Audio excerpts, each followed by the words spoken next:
NGO তৎপরতা, আমরা কম বেশি জানি তারা কি চায়, কি করতে চায়। এগুলো আমাদের অনেকে আমরা জানি তারা কি করতে চায় এবং আমাদের কি করা দরকার ছিল। এগুলো তো আজকের প্রবলেম নয়, 24 সালের প্রবলেম নয়। সম্রাট জাহাঙ্গীরের জামানা থেকে তারা কাজ করে যাচ্ছে, এই ময়দানে বিভিন্ন ফ্রন্টে কাজ করে যাচ্ছে। আমি 8 বছর আগে বাহরাইনের মানামায় NGO activities and provocation of Christianity in Chittagong hill tracts এই বিষয়ের উপর একটা সেমিনারে অংশ নিয়েছিলাম বাহরাইনে। তারা এ করেছে সে করেছে, আমাদের শেষ করে দিতে চাচ্ছে, এই সমস্ত কথাগুলো আমরা তুলে ধরেছি। তারপরে প্রশ্ন উত্তরের পালা। বাহরাইন বিশ্ববিদ্যালয়ের অর্থনীতি বিভাগের প্রফেসর মাইক নিয়ে আমারে বললেন, বাংলাদেশে কি মুসলমান নাই? 7 সমুদ্র 13 নদীর পার থেকে ডক্টর অলসন যদি কক্সবাজারের মালুমঘাটে আসি, লক্ষ লক্ষ মানুষকে খ্রিস্টান মানে ফেলে। 20 বছর আগে 1965 সালের আগে একজনও খ্রিস্টান ছিল না। সাজেক 20 বছর আগে একজনও খ্রিস্টান ছিল না।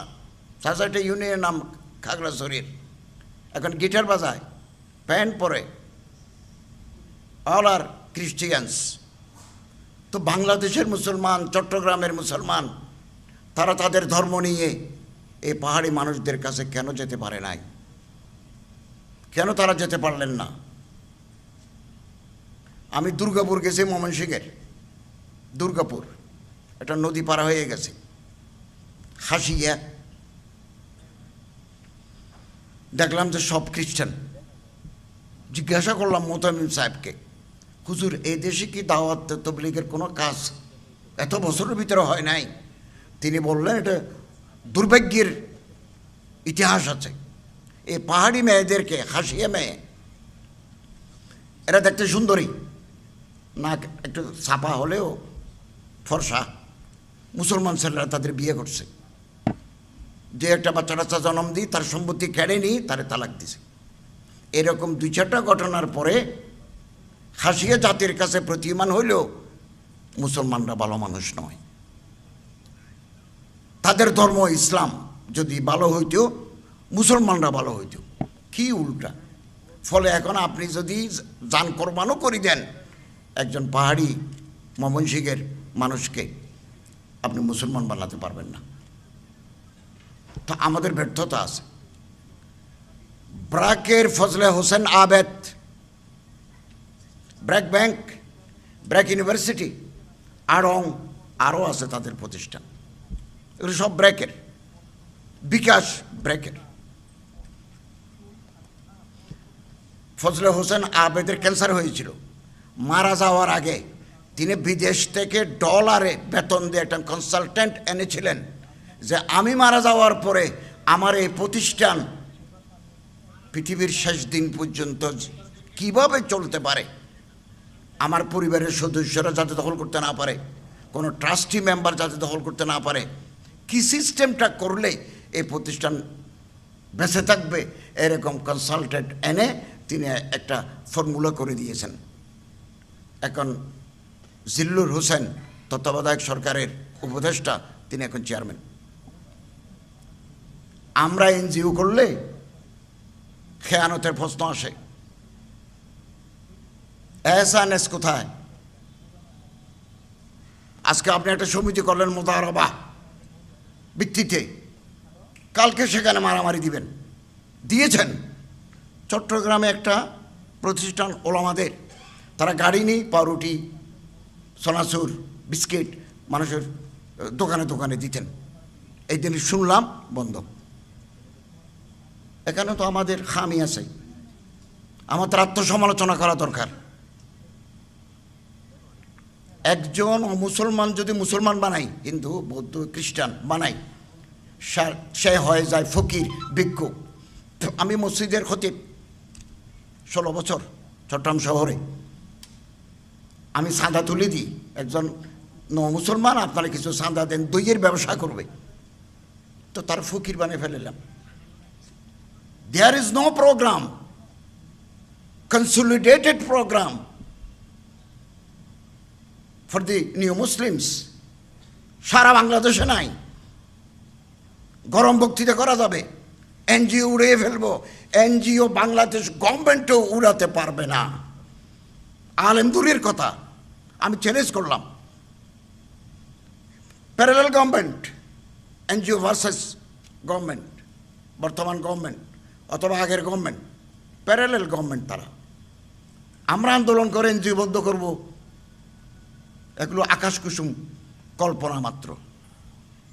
আপনারা আমার একটা চাকরি দেন, বিএ পাস, একজন Hindu, BA first class, computer জানে, ইংরেজি জানে, তার বেতন দিতে হবে 40,000। আমি তার এক মাদ্রাসা ঠিক করে দিয়েছিলাম 10,000, বললো স্যার 10,000টাতে আমি সংসার চালাতে পারবো না, আপনি আমার 30-40,000 টাকার একটা দেন। আজকে ফোন করছে এয়ারপোর্টে, স্যার আপনি তো হিন্দু বলে কেউ রাখতে চায় না, আগে হিন্দু এখন মুসলমান, আপনার দেন, এখানে যারা আছে আমারে দিলে আমি খুশি হব। আপনাদের সাথে বিভিন্ন শিল্প প্রতিষ্ঠানের লোকদের সাথে, উনি আবার ভালো কম্পিউটার জানে, ভালো গণিত জানে, স্ট্যাটিস্টিক্স জানে, তো পুনর্বাসনের তো কোনো ব্যবস্থা নাই। এই সাবজেক্ট নিয়ে 30 বছর যাবৎ ময়দানে কাজ করি।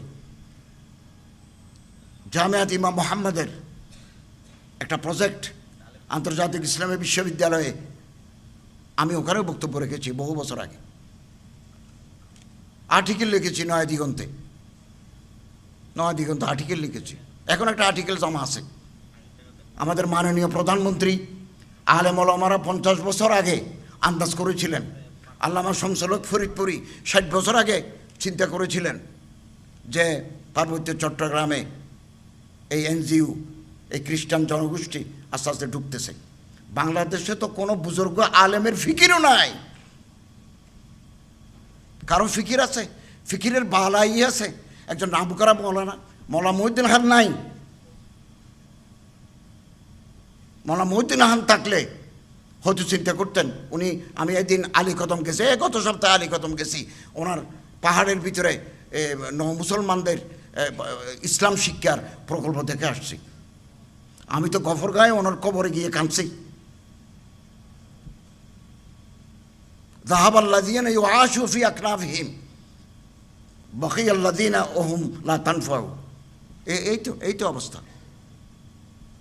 কেবল ফেসবুকের ভিতরে একজনের বিরুদ্ধে আরেকজন, নন ইস্যু। তো আমাদের দিমাগ যদি এগুলোর ভিতরে ঢুকে যায়, আমরা বৃহত্তর ময়দানে কাজ করব কি করে? এই এনজিওদের একটা বড় চক্রান্ত হচ্ছে আলেমদেরকে এক হতে না দেওয়া। এটা তো আমাদের জানা নাই। কুল্লু হিজবিন বিমা লাদাইহিম ফারিহুন, আমার কাছে একটা রেকর্ড আছে যে আলেমরা তাদের মধ্যে যে বিরোধ আছে, এই বিরোধগুলো চাঙ্গা করে দেওয়া। সামান্য একটা ইস্যু নেই দেশ দুনিয়া, যাতে তারা এনজিওর বিরুদ্ধে, খ্রিস্টান চক্রান্তের বিরুদ্ধে কোনো কথা তারা ঐক্যবদ্ধ হতে না পারে। এগুলো তাদের একটা চক্রান্তের অংশ। আলহামদুলিল্লাহ, সচেতন নাগরিক সমাজ, মৌলানা আবরার ভাই, প্রফেসর মুক্তার সাহেব, শেখ আহমদুল্লাহ সাহেব, তারপর সাইফুল্লাহ ভাই, নদভী সাহেব, আপনারা ডাক দিয়েছেন, আমরা লাভবাহিক বলার জন্য তৈরি আছি। আমি মনে করি আজকের এই সেমিনার আমাদের যাত্রা শুরু করবে নতুনভাবে। প্রতিটি জেলায় জেলায় আমরা মানুষকে অ্যাওয়ারনেস, সচেতনতা তৈরি, গণসচেতনতা তৈরি। আলেমদের কিন্তু পায়ের তলায় মাটি আছে। আলেমরা হচ্ছে সামাজিক শক্তি, নিউক্লিয়াস অব দি সোসাইটি। প্রতিটি আলেম কোনো না কোনো মসজিদের খতিব, কোনো মসজিদের ইমাম, অথবা কোনো মাদ্রাসার খাদেম হিসাবে আছেন। জনগণের সাথে ওনাদের সম্পৃক্ততা আছে। এই জনগোষ্ঠীকে যদি এনজিও, দেশবিরোধী তৎপরতা, ধর্মবিরোধী তৎপরতা নিয়ে আমরা ইউনাইটেড করতে পারি, এই সামাজিক শক্তি কেবল এনজিও নয়, রাষ্ট্রীয় শক্তিকেও চ্যালেঞ্জ করতে পারবে। আমাদের দায়িত্ব জেলায় জেলায় এরকম সচেতনমূলক সেমিনার হোক। এখন ঢাকা হয়েছে, চট্টগ্রাম হোক, সিলেট হোক, রাজশাহী হোক। কর্মকৌশল নির্ধারণ করতে হবে। খুব ফিকির আছে এরকম চিন্তাশীল প্রফেসরস, ওলামা, সাংবাদিক নিয়ে এটা কর্মকৌশল, স্ট্র্যাটেজি। আমাদের কোনো কাজে প্রফেশনালিজম নাই, পেশাদারিত্ব নাই। বন্যা হয়েছে, রিলিফ দিলাম। করোনায় মারা গেছে, দফন করে দিলাম। সাথে সাথে আমার কল্পনাও দফন, লাশ দফন, আমার প্রোগ্রামও দফন। সুনামগঞ্জ থেকে পানি নামে গেছে, আমিও নামে গেছি। গরম বক্তৃতা করে কি হবে? ऐसा करेगा तैसा करेगा, कुछ नहीं करेगा। कर्जे हासाना পারি কিনা দেখি না, খেয়ানত তো আমাদের ভিতরে আছে। কর্জে হাসানা দি ক্ষুদ্র ঋণের মাধ্যমে ব্র্যাক এবং গ্রামীণ এদেশের মানুষকে সুদের সাথে সম্পৃক্ত করে দিয়েছে, আমরা জানি। কিন্তু আমার মা, আমার বোন, তার তো গাভী দরকার, তার তো ছেলে মেশিন দরকার, তার তো পেটে ভাত দরকার। আমার ওয়াজে তার পেট ভরবে না। ওরা কর্জ দিয়ে দেয়, আমি বিনা কর্জে দিতে পারি কিনা দেখি না, চেষ্টা করি না কর্জে হাসানার তহবিল করা যায় কিনা। ডর লাগে খেয়ানতের। মানব সেবা, এটা আমাদের করতে হবে, আমরা করে যাচ্ছি। অনেক মানব সেবা প্রতিষ্ঠানের এনজিও ব্যুরোর লাইসেন্স নাই। আপনার কালকে নিষেধ করে দেবে, নিষেধ করে দেবে। আমাদের এই দেশে বহু ইসলামিক এনজিও কাজ করে যাচ্ছেন, কিন্তু তাদের এনজিও ব্যুরোতে রেজিস্ট্রেশন নাই। ডক্টর আহমদ সাদেক, আপনাদের মনে আছে, এই দেশে এক সময় দক্ষিণ আফ্রিকা থেকে এসে কোরআনের তালিম দিতেন বস্তিবাসীদেরকে। বস্তিতে যে সমস্ত শিশুরা থাকে তাদেরকে কোরআনের তালিম দিতেন। দুর্ভাগ্য, এই দেশ থেকে তাকে তাড়ানো হয়েছে। আমরা ডক্টর আহমদ সাদেকের পাশে দাঁড়াতে পারি নাই।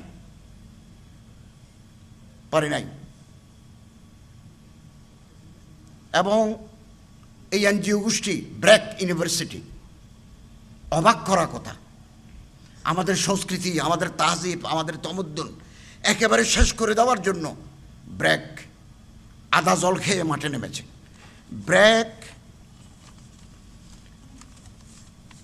ব্র্যাকের 2013 সালে ওপেন সোসাইটি ফাউন্ডেশন নামে $1 বিলিয়ন $100 কোটি একটা তহবিল গঠন করেছে। পৃথিবীর 12টা ইউনিভার্সিটি, 12টা বিশ্ববিদ্যালয় তারা মনোনীত করেছে। এর মধ্যে একটা বাংলাদেশের ব্র্যাক। এবং যৌন প্রজনন স্বাস্থ্য, যৌন শিক্ষা, মাসিক হলে এটাকে বয়ঃসন্ধি বলতেছে। মাসিক যদি হয়, যুগ যুগ ধরে আমার দাদি নানির জমানা থেকে মাসিক হাইস হলে, মাসিক ঋতুস্রাব হলে নিচে যে একটা কাপড় লাগাইতে হয়, একটা প্যাড লাগাতে হয়, এগুলো ক্লাস 6, 7, 8, 9 পড়াতে হয় না। এগুলো অটোমেটিক জানে।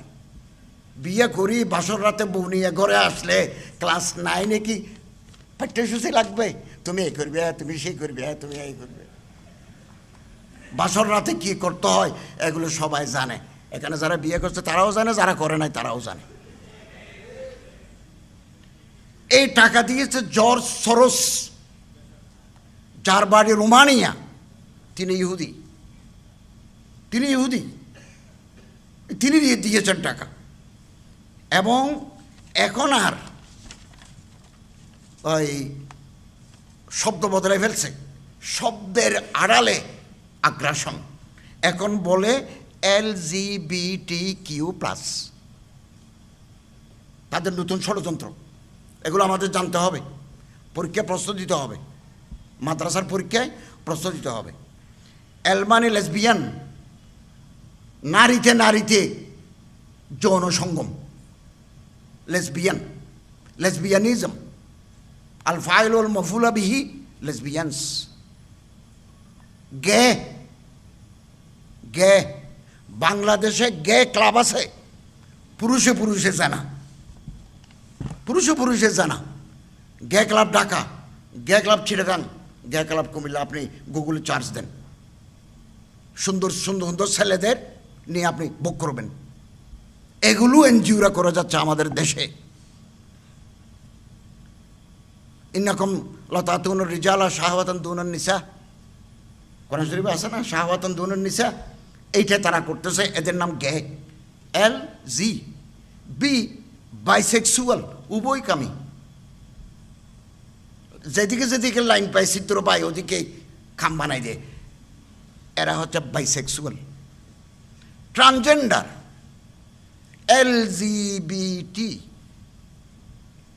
ট্রান্সজেন্ডার মানে শরীফ থেকে শরীফে। এই ব্র্যাক বিশ্ববিদ্যালয়ের এক ছাত্রী হুসিমিন, ছাত্র ছাত্র ও ও ও হুসিমিন, আরেকজন আছে। হুসিমিনের ছবি দেখলাম। হুসিমিনকে ইস্ট ওয়েস্ট ইউনিভার্সিটিতে ডাকছে জেন্ডার ডিসপ্যারিটির উপর বক্তৃতা করার জন্য, লিঙ্গ বৈষম্য।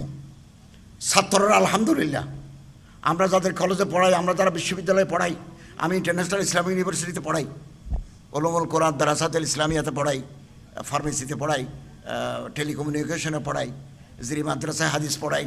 তা আমাদের বিচরণ সব জায়গায়। কলেজে প্রফেসরি করেছি 26 বছর। আমাদের জানা আছে কারা কোথায় থাকে, কোন গার্তের ভিতরে সাপ থাকে, কোন গর্তের ভিতরে মাছ থাকে। ইস্ট ওয়েস্ট ইউনিভার্সিটির ছাত্ররা বলল না হুসিমিন আসতে পারবে না। তো আমি হুসিমিন প্রোগ্রাম বাতিল করতে তারা বাধ্য হলো। এই হচ্ছে আন্দোলন। আপনি সচেতন করবেন, আন্দোলনের ডাক দিবেন, বন্ধ হতে বাধ্য। আমাদের দেশে এই এনজিওরা আমাদের পাঠ্যপুস্তকের ভিতরে শরীফ থেকে শরীফে ঢুকে ট্রান্সজেন্ডার ঢুকে দিছে কৌশলে। ডারউইনের বিবর্তনবাদ ঢুকে দিছিল। জনগণের আন্দোলন ফলে এই দুটো বই, দুটো প্রবন্ধ বাতিল ঘোষণা করা হয়েছে। অথবা আন্দোলনের বিকল্প নাই। আন্দোলন মানে মারামারি নয়, সংঘবদ্ধ প্রয়াস। ট্রান্সজেন্ডার হচ্ছে একজন মানুষ শরীফ, আমার নাম শরীফ, আমি পুরুষ, আল্লাহ আমারে পুরুষ বানিয়েছেন, কিন্তু আমি মনে মনে ভাবলাম আমি আজ থেকে শরীফিয়া। আমার দাড়ি টাড়ি ছাঁচি, মোস্টস ফেলে দিই, ঠোঁটে লিপস্টিক লাগিয়ে দিলাম, শরীফিয়া হয়ে গেলাম। যে লম্বা চুল মেয়েদের মতো করে রাখলাম, কপালে একটা টিপ দিলাম, কালো একটা ব্লাউজ দিলাম, সাদা একটা শাড়ি পরলাম, মেয়েদের মতো একটা হিল, হাই হিল স্যান্ডেল পরলাম। এরপরে কলকাতা যাই, ইঞ্জেকশন মারি, হরমোন চেঞ্জ করে ফেললাম। এখন কথা বলবে মেয়েদের মতো ছোট ছোট করি। আমার পুরুষের মতো বড় গলা নাই। কি চক্রান্ত এদেশের, কি চক্রান্ত! আমি আপনাদের জজবাত, আপনাদের খেয়ালাতের প্রতি আমি সম্মান জানাই, জিহাদের ডাকের প্রতি সম্মান জানাই। তো সব বদলাই ফেললো, গলার কণ্ঠও বদলে গেছে, কিন্তু কাপড়ের ভিতরে যে নুনু আছে এটা বদলানো যায় নাই। এটা কি করে বদলাবেন? এটা তো খোদা দাত। এই যে LGBTQ সফল হবে না, আমরা সফল হতে দেব না। তো নুনু কোথায় নিবে? এখন নুনু যদি কাটি ফেলে যে আমি নুনু রাখবো না, আল্লাহ যে আমারে পুরুষ বানাইছেন আমি খুশি নাই, আমি শরীফিয়া, শরীফ থেকে শরীফা। তো ওইটা কাটি ফেললেন, কাটি ফেললেও কি ফায়দা? ওখানে কি ফরজ করা যাবে? ফরজ মানে কোষাদা কর না, তো ওখানে কি কোষাদা? তোমার কি জরাইও আছে? তুমি কি বাচ্চা নিতে পারবে? বাচ্চা নেওয়ার তো সুযোগ নাই। হ্যাঁ, কথা খুব মারপ্যাচ। একটা কথা খেয়াল করবেন, এই শয়তানরা করছে, একটা হচ্ছে ট্রান্সজেন্ডার, আরেকটা হচ্ছে থার্ড জেন্ডার। থার্ড জেন্ডার মানে হিজরা, খুনসা, মুশকিলা। আল্লাহ তাআলা জন্মগতভাবে ওনার শরমঘাতে ত্রুটি দিয়েছেন। জকরও পুরো নাই, ফরজও ঠিক নাই। এখন জকরেরও খাদমত আঞ্জাম হয় না, ফরজ দিয়েও কিছু হয় না। এটা একটা জটিল শারীরিক প্রতিবন্ধীর নাম হিজড়া। হিজড়াদের মাদ্রাসা আছে কামরাঙ্গীর চরে বিভিন্ন জায়গায়। হিজড়াদের নিয়ে নয় দিগন্ত উপসম্পাদকীয় লিখছে। হিজড়া আমাদের বোন, হিজড়া আমাদের সমাজের অংশ। তাদের পুনর্বাসন করা হোক, নো ডাউট, কোনো আপত্তি নেই। তাদের পুনর্বাসন করা হোক, তারা সরকারি সাহায্য পাবে। কিন্তু ট্রান্সজেন্ডার কোনো দিন থার্ড জেন্ডার নয়। এরা পুরুষ, মেয়ে সাজে, মেয়ে পুরুষ সারে। মেয়ে একটা দেখছে আমেরিকাতে পড়ে, চেহারা দেখে আন্দাজ করা যায় না ছেলে না মেয়ে। প্যান্ট পরছে, শার্ট গায়ে দিছে, টাই পরছে, ছোটো ছোটো ছোটো, খুব ভালো করে তাকাইলে বোঝা যায় যে মেয়ে। ও মনে মনে ভাবতেছে, না আমি আজ থেকে পুরুষ। তুমি আজ থেকে পুরুষ পাইবে। তোমার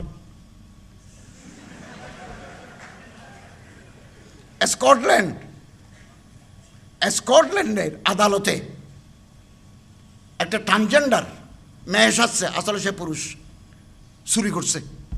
চোর যেমন ভালো মন্দ সব জায়গার ভিতরে চোর আছে, চোর ট্রান্সজেন্ডার ভিতরে চোর আছে, থার্ড জেন্ডারের ভিতরে চোর আছে। তো ধরা পড়ছে, আদালতে সাক্ষী প্রমাণ দিয়ে পুলিশে চার্জশিট দিছে, আদালত তারে 3 বছরের জেল দিল। এখন তো সে মেয়ের পোশাক তারে দিছে ফিমেল ওয়ার্ডে। কয়েদিদেরকে মেল ওয়ার্ড, ফিমেল ওয়ার্ডে দিছে। 6 মাসের ভিতরে 9 জনকে গর্ভবতী করে দিছে। ও তো নুনু আছে, তো নুনুর তো হেকমত আছে, নুনুর কাজ আছে, কাজ একেবারে ঠিক মতো জেলখানার ভিতরে করে দিছে। সারা স্কটল্যান্ডে আন্দোলন, প্রাইম মিনিস্টারকে পদত্যাগ করতে হয়েছে। হংকং, আমি চীন গেছি, গুয়াংজু, গুয়ান্ডং, সাহাবির কবর আছে, আবু ওয়াক্কাস রাদিয়াল্লাহু তাআলা আনহু, ওনার কবর জিয়ারত করছি। নদী আছে, নদীর ওই পারে হংকং। হংকংয়ে 52% মানুষ সমকামী, লুতি, পুরুষে জানা করেন বলা, ইট ইজ ওপেন। কিন্তু কত নিয়ম কানুন, আপনার গাড়ির উপরে লাইন ধরে উঠতে হবে, আইনের প্রতি শ্রদ্ধাশীল, কিন্তু সমকামী। এই ট্রান্সজেন্ডারের মাধ্যমে আমাদের সমাজে সমকামিতার বিকাশ ঘটাতে চায় তারা। কুইয়ার, সন্দেহকামী, প্লাস আরও যত বিকৃত আছে, খুব খেয়াল করবেন, মনে রাখবেন, তারা একটা আন্দোলন করতে যাচ্ছে খুব গোপনে। আমরা মসজিদের খুতবার ভিতরে এগুলো বলবো, মসজিদের ওয়াজের ভিতরে বলবো, পাবলিক ময়দানে আমরা বলবো, লিখবো, যারা সংবাদপত্রের সাথে যুক্ত। আমাদের সংবিধানের সেকশন 377 লেখা আছে, বিয়ে হবে নারী এবং পুরুষের ভিতরে, অপোজিট সেক্সের ভিতরে। একজন মেয়ে একজন পুরুষের ভিতরে বিয়ে হবে। বিয়ে কোনো দিন সেম সেক্সের ভিতরে হতে পারবে না, আমাদের সংবিধানে লেখা আছে। তারা এটাও পরিবর্তন করতে চায়। আমরা সংবিধানের এই ধারা পরিবর্তন যাতে না হয়, আমাদের সচেতন থাকতে হবে। ভারতে কয়েক বছর আগে, ইন্ডিয়াতে একটা পুরনো মামলা ছিল। এক ছেলে বলতেছে, আমি আরেক ছেলেকে বিয়ে করব। এটা জজ কোর্ট, হাইকোর্ট, সুপ্রিম কোর্ট কি অ্যাপিলেট কোর্টে গেছে। মিস্টার রঞ্জন গগৈ, বাড়ি আসাম, প্রধান বিচারপতি, তিনি অবসর নিছেন। তিনি যাওয়ার সময় আইন করে দিয়েছেন, কেউ যদি ছেলে নিয়ে খুশি থাকতে পারে, তোমার অসুবিধা কি? ওকে, আমরা ইনশাআল্লাহ আজিজ বাংলাদেশে আমাদের সংবিধানের যে মৌলিক বিধান আছে, এর ভিতরে সমস্ত শয়তানি আমরা ঢুকাতে দেব না ইনশাআল্লাহ। অতএব এই যে আমাদের মাননীয় প্রধানমন্ত্রী বলেছেন, আমি খুব খেয়াল করেছি, পূর্ব তিমুরের মতো পার্বত্য চট্টগ্রামে খ্রিস্টান রাজ্য হবে। মরো একটা জাতি আছে, 17,000 মানুষ। মরো বম আরেকটা জাতি আছে, 17,000, মরো আছে 21,000। এদের ভিতরে বাইবেল তর্জমা হয়ে গেছে 17,000 মানুষের জন্য। বমদের জন্য বাইবেল, অল আর খ্রিস্টান। এবং নাথান বম ঢাকা বিশ্ববিদ্যালয়ের ছাত্র, তারা একটা খ্রিস্টান রাজ্য করবে। আমি এদের খাগড়াছড়িতে ওলামাদের একটা কনফারেন্সে বলেছি যে পুরো কোরআন শরীফ তো আমরা তর্জমা করতে পারবো না। What is Allah, who is Muhammad, what is Islam, what is ইমান, এইরকম ছোট ছোট বই বম ভাষায়, চাকমা ভাষায়, টিপরা ভাষায় তর্জমা করে তাদের ভিতরে আমাদের দিতে হবে, এই কাজ তো বাকি। একমাত্র আল্লামা শামসুল হক ফরিদপুরি রহমতুল্লাহ আলাই বাংলাদেশ পাকিস্তান হওয়ার পরে লোক পাঠাইছেন পার্বত্য চট্টগ্রামে যে খ্রিস্টানদের একটু তৎপরতা দেখা যায়। মৌলানা মনিরুজ্জামান ইসলামাবাদী ভারতের বাংলাদেশের চট্টগ্রামের, উনি ডক্টর শহীদুল্লাহকে আসাম পাঠাইছেন যে ওখানে এনজিও তৎপরতা চলছে। আমার আফসোস লাগে মৌলানা মনিরুজ্জামান ইসলামাবাদীর মতো, আল্লামা শামসুল হক ফরিদপুরির মতো ফিকিরের বালাই কোনো মানুষ আমাদের সমাজে কেন নাই। আলহামদুলিল্লাহ, আমি আপনাদেরকে ধন্যবাদ জানাচ্ছি। এবং আপনারা আরেকটা মিটিং করবেন, আমাদের নিবন্ধ আছে, এই নিবন্ধ বই আকারে যদি সংকলন করে আপনাদের দেয়। ইতিমধ্যে ট্রান্সজেন্ডারের উপরে আলেমরা বই লিখছেন, খুব ভালো বই লিখছেন ট্রান্সজেন্ডারের উপরে, আমরা দেখেছি। এই বইগুলো যদি আপনাদের কাছে যায় তাহলে বিদ্যালয়ের আপনারা পেয়ে যাবেন ইনশাআল্লাহ আজিজ। ওলামায়ে কেরাম বাঁচি থাকতে এই দেশে শরীয়ত বিরোধী, ইসলাম বিরোধী এই সমকামিতা, এলজিবিটি এগুলো আমরা করতে দেব না ইনশাআল্লাহ। এবং সোচ্চার থাকলে, ঐক্যবদ্ধ থাকলে আমাদের ভিতরে ফাটল ধরাবার জন্য অনেক উপকরণ আছে। আমার শিয়া পর্যন্ত ডাকছে, শিয়া কত কথা বলে। আর ইমাম বুখারীকে যদি বলে, ইমাম বুখারী বলছেন না আল্লাহ আমারে নিয়ে যাও, দুনিয়া তং হয়ে গেছে, সেখানে আমি আপনি কি? আল্লাহ তাআলা আমাদের এই ময়দানে মজবুতভাবে থাকার এবং যে খামিগুলো আছে, ত্রুটিগুলো আছে, এগুলো নিঃসন্দেহী করি, চিহ্নিত করি, আমরা যাতে একটা ব্রড বেসড একটা প্ল্যাটফর্ম গড়ে তুলতে পারি। এটা নন পলিটিক্যাল হওয়া জরুরি বেশি। আমাদের মধ্যে রাজনৈতিক সচেতনতা আছে, থাকবে। বিভিন্ন দলের লোক নিয়ে যদি, বিভিন্ন মক্তবে ফিকিরের লোক নিয়ে যদি আমরা এটা করতে পারি কোনো পলিটিক্যাল এজেন্ডা ছাড়া, ইনশাআল্লাহ আজিজ সফলতা আমাদের পদচুম্বন করবে ইনশাআল্লাহ। ওয়া আখিরু দাওয়ানা আলহামদুলিল্লাহি রাব্বিল আলামিন।